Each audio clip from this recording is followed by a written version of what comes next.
लीलादुङ्गस्तनगदडी सुत्यभोक्तकृष्णं पारात्यं स्वं सदस्यरसिद्धिमध्यापयन्तीं विशिष्टायां सृजनिगलितं याबलाकृष्य भुङ्क्ते गोदातस्मै नमैदिदं भूय एवास्तु भूयக அன்னவயல் புதுவை ஆண்டாள் அரங்கற்கு பண்ணுதிருப்பாவை பல்பதியம் இன்னிசையால் பாடிக் கொடுத்தால் நற்பாமாலை பூமாலை சூடிக் கொடுத்தாளை சொல்லு சூடிக் கொடுத்த சுடற்கொடியே தொல்பாவை பாடியர்லவல்ல பல்வளையாய் நாடி நீ வெங்கடவர்க்கு என்னை விதியென்ற இம்மாற்றம் நாம் கடவா வண்ணமே நல்கு.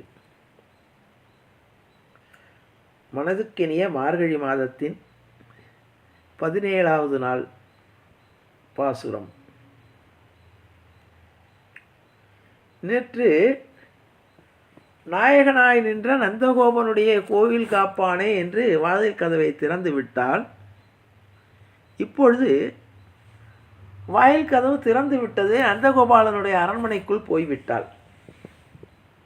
போய்விட்டோம். நம்முடைய ஜீவாத்மாக்களை தன்னுடைய தோழியராக கருதி கொண்டு அழைத்து கொண்டு நந்தகோபனுடைய மாளிகைக்குள் நுழைந்தாச்சு. இன்று சொல்கிறாள், அம்பரமே தண்ணீரே சோரே அரஞ்செய்யும் எம்பெருமான் நந்தகோபாலா எழுந்திராய். இப்போ கிருஷ்ணனுடைய தகப்பனாராகிய நந்தகோபனை எழுப்புறார். அம்பரமே தண்ணீரே சோரே அரஞ்செய்யும் எம்பெருமான் நந்தகோபாலா எழுந்திராய்.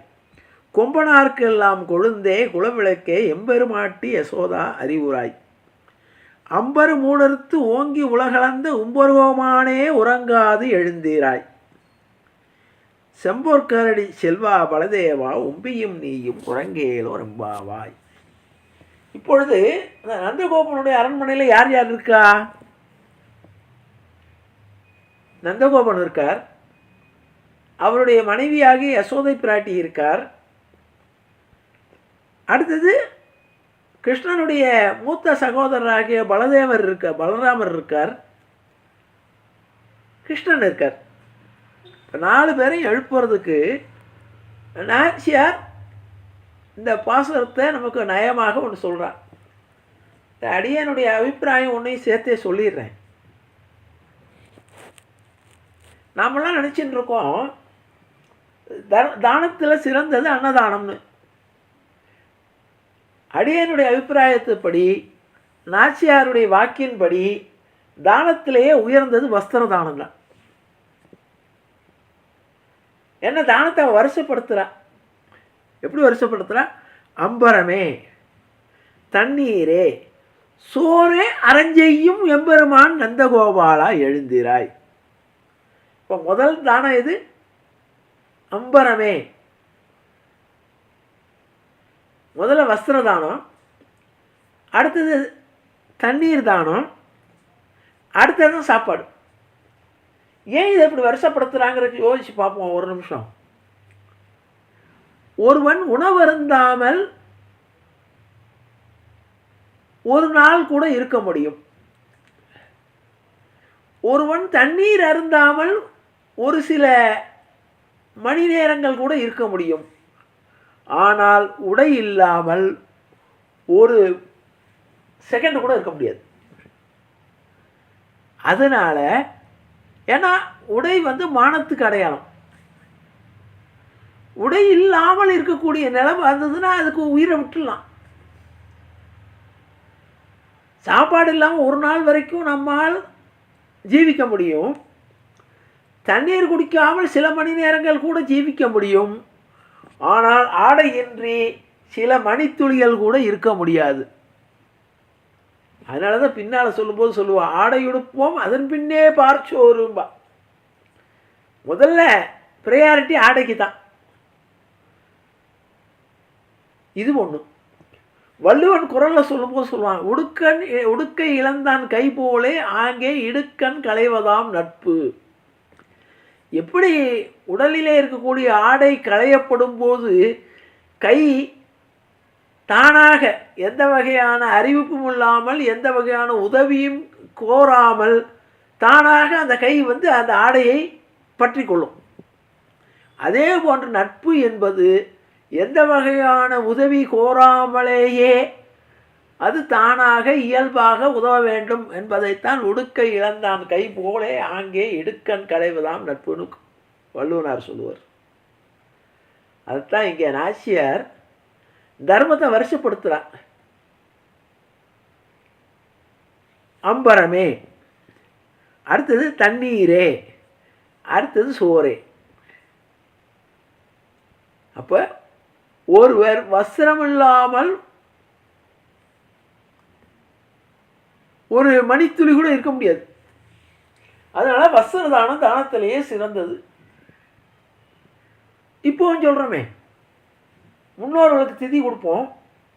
திதி கொடுக்கும்போது முதல்ல அவர்கள் வீட்டுக்குள்ளே வந்த உடனே அவர்களுக்கு மாற்று வஸ்திரம் கொடுப்போம். அதை அணிய சொல்லி அதற்கப்புறம் அவர்களுக்கு கை கால் சுத்தம் பண்ணுறதுக்கு அல்லது தாகசாந்தி பண்ணுறதுக்கு தண்ணீரை கொடுத்து விட்டு அப்புறம்தான் சாப்பாடு. அதனால் அதை தாயார் வருஷப்படுத்துகிறான். அம்பரமே, தண்ணீரே, சோரே, அரஞ்செய்யும் எம்பெருமான் நந்தகோபாலா எழுந்தீராய். இந்த 3 தர்மமும் பண்ணுறாராம்.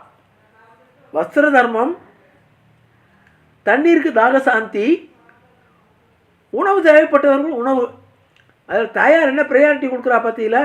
அம்பரமே, முதல்ல தண்ணீர், முதல்ல வஸ்திரதானம், அதுக்கடுத்த தண்ணீரே, அதுக்கடுத்து தான் சாப்பாடு. அம்பரமே, தண்ணீரே, சோரே, அரஞ்செய்யும் எம்பெருமான் நந்தகோபாலா எழுந்திராய். இந்த 3 வகையான தர்மங்களை பண்ணக்கூடிய எம்பெருமானாகிய நந்தகோபாலை எழுந்திராய். அடுத்தது, கும்பனார்க்கெல்லாம் கொழுந்தே குலவிளக்கே, எம்பெருமாட்டி யசோதா அறிவுராய். இது மாமியார் ஐஸ் வைக்கணுங்கிறக்கா தாய்ச்சியார் சொல்கிறது. என்ன பெருமாள்கிட்ட போகிறா, தாயார் ஐஸ் வச்சுக்கணுமா இல்லையா? ஏற்கனவே முதல் பாசுரத்தில் சொன்னால் என்ன சொன்னால், ஏறார்ந்த கண்ணி யசோதை இளஞ்சிங்கம். கிருஷ்ணனை பாராட்டுறதுக்கு என்ன சொன்னா, யசோதையை பாராட்டினா. ஏறார்ந்த கண்ணினா அழகான கண்களை உடையவளே. ஏன் ஏறார்ந்த கண்ணினா, அவள் கிருஷ்ணனையே பார்த்துட்டு இருந்தா. அதனால் அவளுடைய கண் வந்து ஏறார்ந்த கண்ணி ஆகிட்டான். அதையே பார்த்து பார்த்து அவளுடைய கண் வந்து காருண்யமான கண்ணாயிட்டான். ஏறார்ந்த கண்ணி யசோதை, அதுவும் கூட அர்த்தம். ஏறார்ந்த கண்ணியாக ஏன் இருந்தானா, எப்போ பார்த்தாலும் கிருஷ்ணனுக்கு ஏதாவது ஒரு வழியே ஆபத்து வந்தது. ஒரு எறும்பு வந்தால் கூட அது வழியே ஒரு ராட்சசன் வந்ததுதான்.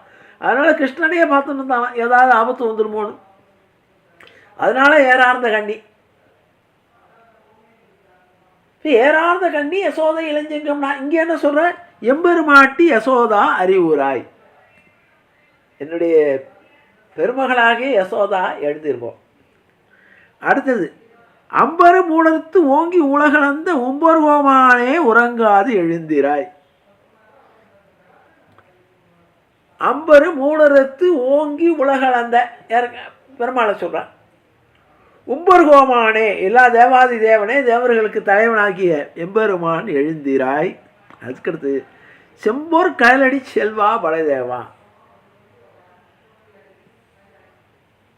செம்பொர் கயலடி செல்வா, அழகிய பாதங்களில் கால்களிலே சிலம்பணிந்து செம்பொர் காலடி செல்வா பலதேவா.